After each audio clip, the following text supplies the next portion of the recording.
Welcome to my YouTube channel Noha's Narrative. The Stranger in the Lobby. The revolving door of the Grand Ivory Hotel swung slowly as a man in a wheelchair rolled through, pulling a small travel bag across the slab.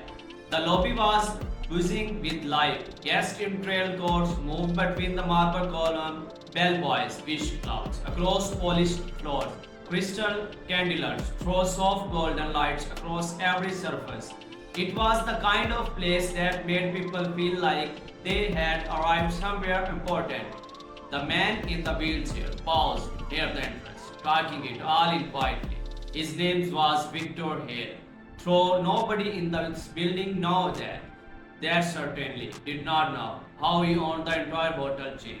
That was the point. He had done this before in other cities at other properties. He called it his ground test. No announcement, no executive escorts, just him, a rented wheelchair. And the truth, Victor wheeled himself towards the front desk, navigating carefully around a locked card that blocked part of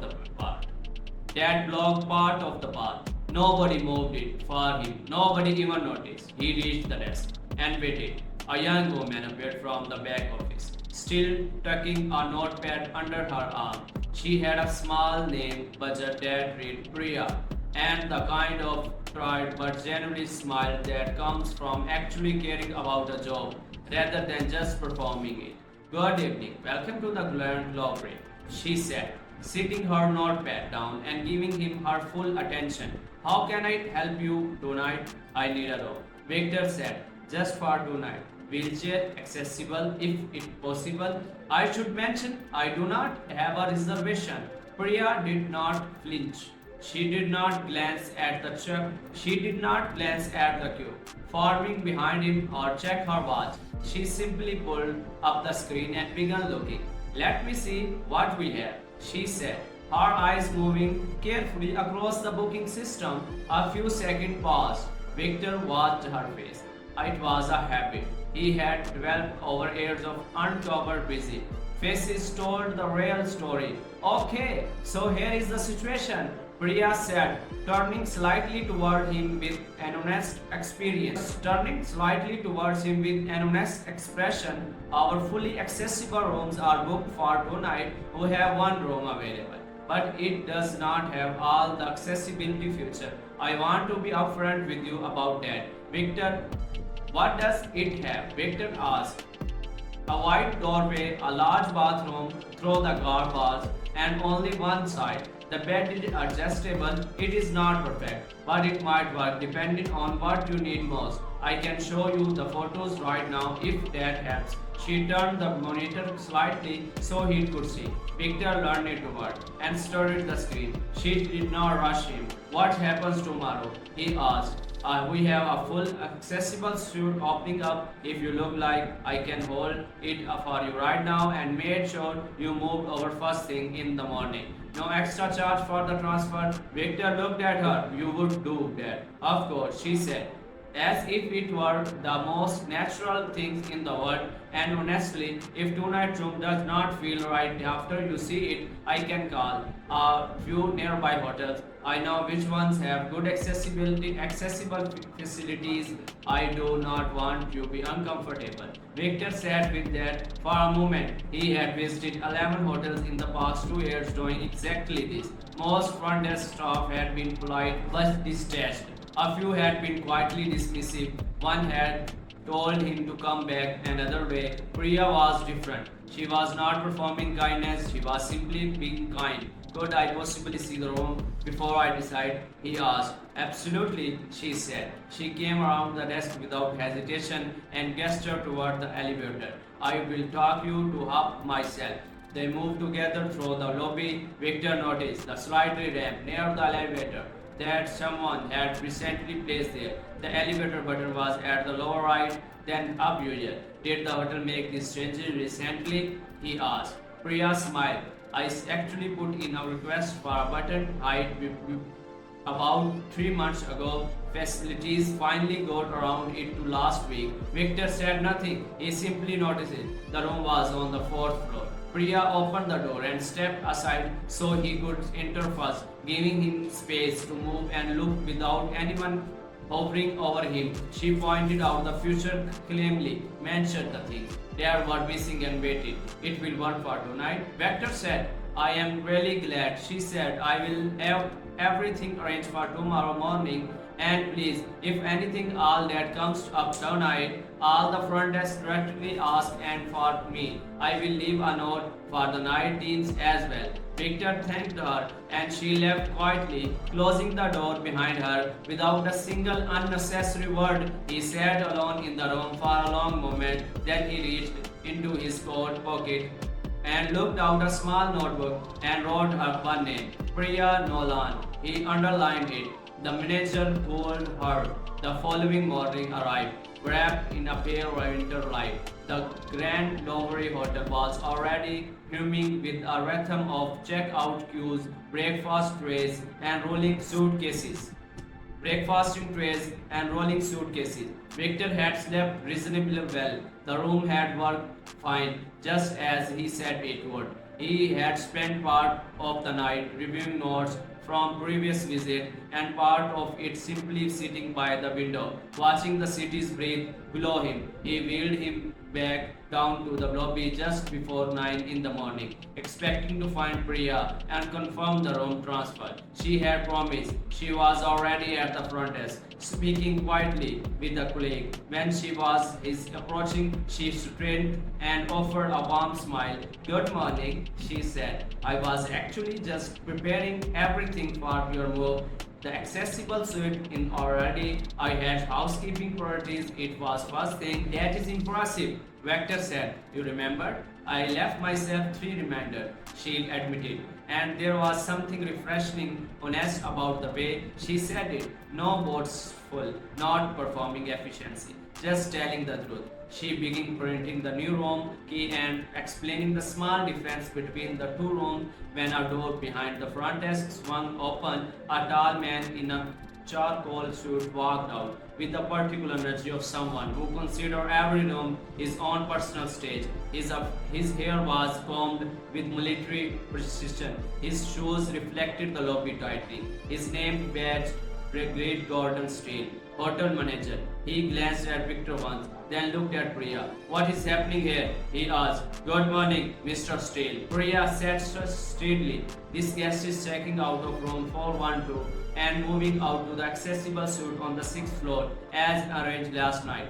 Gordon looked at the screen, then back at Victor, and his expression shifted in a way that was almost impracticable, but Victor thought it. Immediately, it was the look of someone recirculating whether a situation was worth their time. You did not have a reservation, Gordon said to Victor. It was not a question. This is correct, Victor said. Priya helped me find a station, right? Gordon picked up the identity card and held it for a moment, turning it between 2 fingers. The 6th floor suite is one of our premium rooms. It is our standard accessible suite. Priya said carefully. It was available, and I'm sure the guest would be ready for this morning. Gordon set the key card down on the counter, but did not slide it forwardly. I am sure you meant well, Priya, but we do not simply hand out our better rooms to walk-in guests without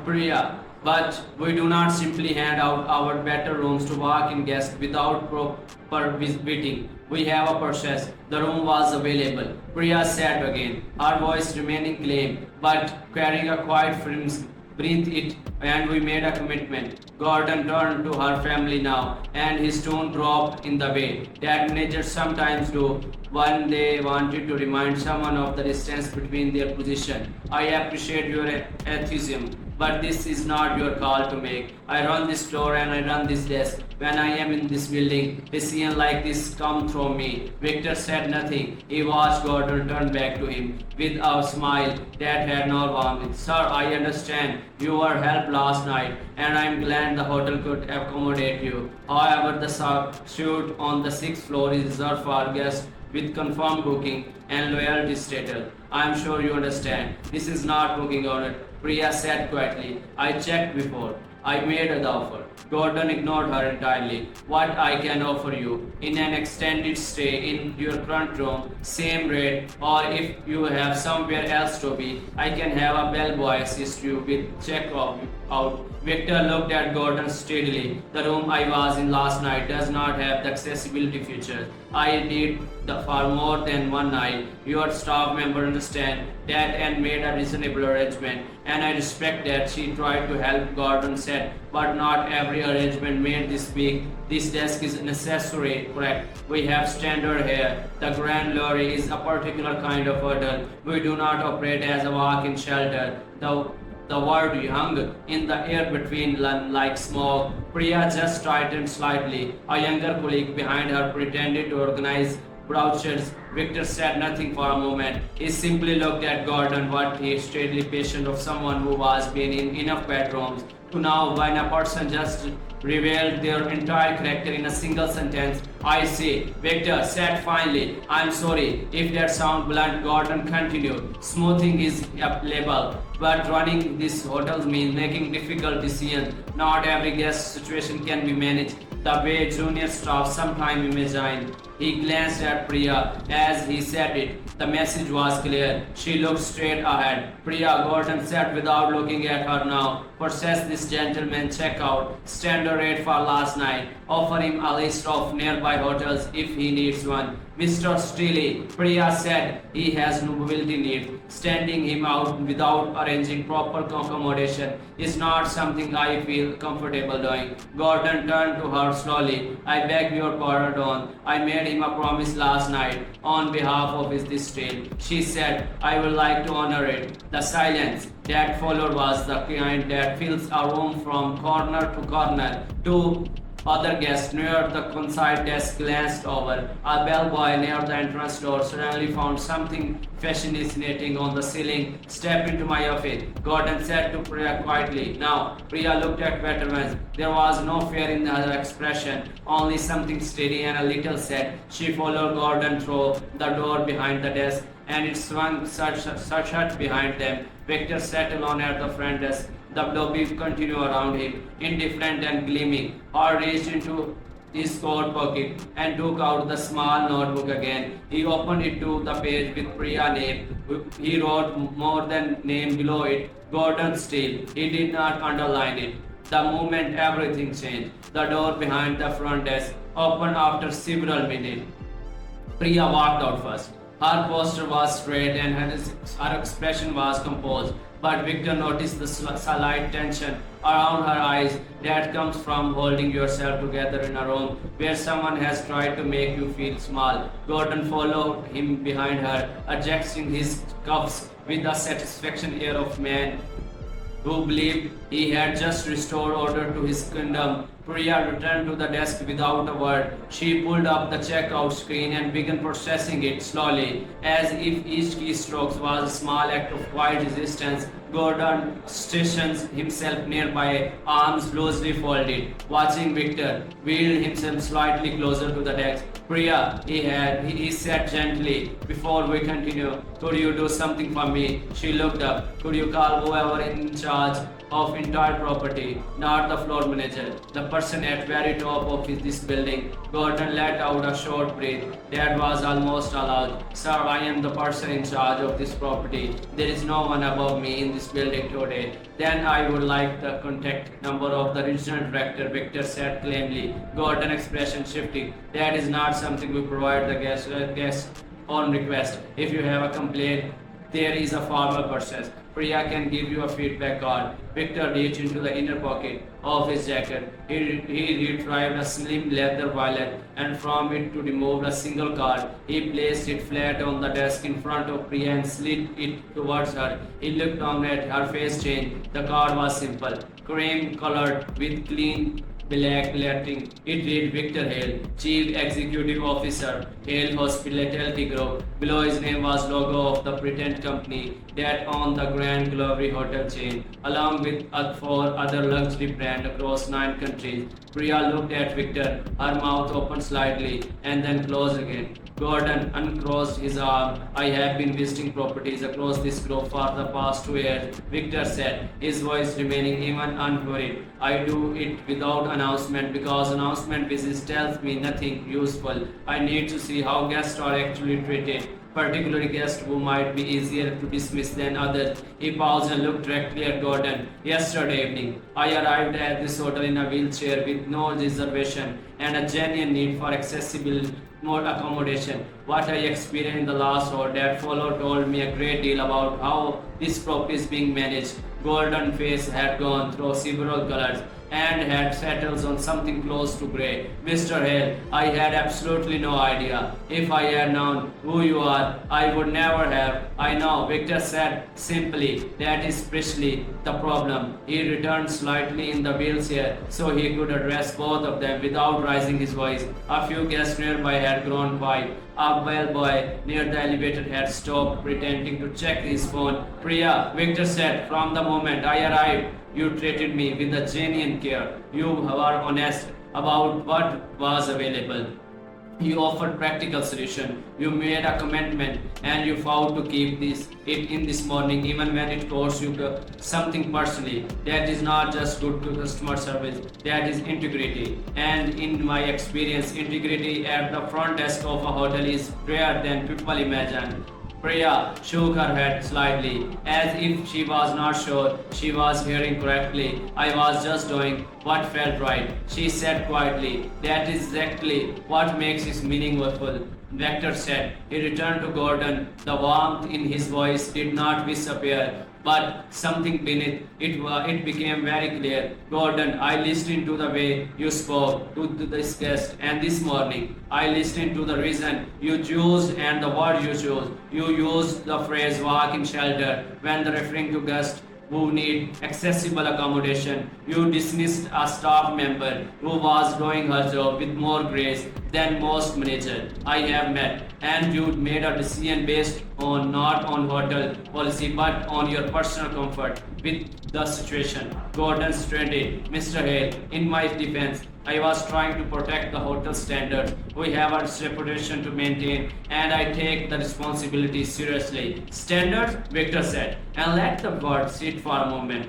Our standard, as written in every staff handbook across this globe, begin with one stress. Every guest deserves to feel that they matter. That not a suggestion. This is the foundation this company was built on. He picked up the business card from the desk and returned it to his valet. I will be making 2 calls this morning. The first will be the human resources.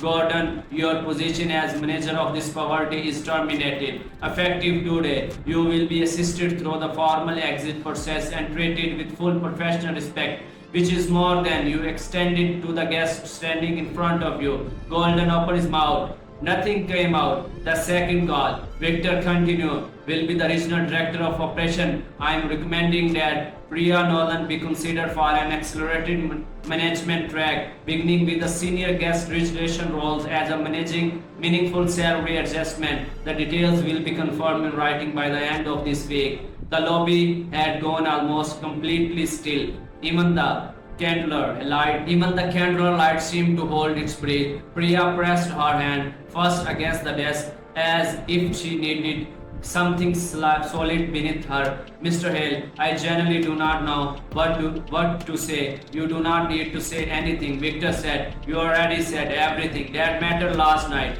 when you returned the monitor towards me and gave me space to decide for myself. The small movement told me who you are. Gordon gathered himself with visible effort. This is completely disproportionate. I have managed this hotel for 6 years. 6 years of strong performance review and revenge argument. You cannot base a termination on a single morning. I am not. Victor said, I am basing it on a pattern that your staff could describe clearly, and your guest reviews have reflected quietly for some time. this morning simply confirmed what the data had already suggested. Gordon looked around the lobby as if searching for someone to agree with him. The bellboy near the elevator studied the floor. The colleague behind the desk recognized same stack of brochures she'd been recognizing for the past 10 minutes. Gordon picked up his name budget from the desk, looking at his ones and sit it back down. The straightened his jacket, turned and walked towards the staff corridor. Without another word, the door closed behind him. The lobby exhaled. Victor looked at Priya. She was still standing very straight, but her eyes had filled with the particular brightness that comes just before someone decides they are absolutely not going to crying in public. Are you alright? He asked. She laughed softly, which was exactly the right response. I think so. I am just trying to understand how this morning became what it became. Morning have a habit of doing that, Vector said. He moved the wheelchair back slightly and looked around the lobby at the marble floor and the golden light and the guests who had resumed their conversation and their movements. The ordinary music of a hotel, doing what hotels are supposed to be. This is a beautiful property, he said. It deserves people who treat it that the way from the inside. Priya nodded. I have always thought so. Victor, good, said. Hold it on to that. You are going to need it. He extended his hand and she shook it. Her grip was confirmed and her eyes were clear. Victor Hale wheeled himself toward the exit. A young bellboy near the door stepped forward immediately and held it open without being asked. Victor glanced up at him as she passed. Thank you, he said. Of course, sir. The boy said, have a wonderful day. Victor stepped out into the pale winter morning and the door closed gently behind him. Inside the Grand Ivory Hotel, Priya Nolan stood at the front desk and looked at the lobby. She had worked in for 3 years. The marble, the light, the quiet home of people moving through a place that was, at its best, supposed to make them feel welcome. She picked up the phone and began her morning call. For the first time in a long time, she felt like the hotel was exactly where she was supposed to be. Thank you so much.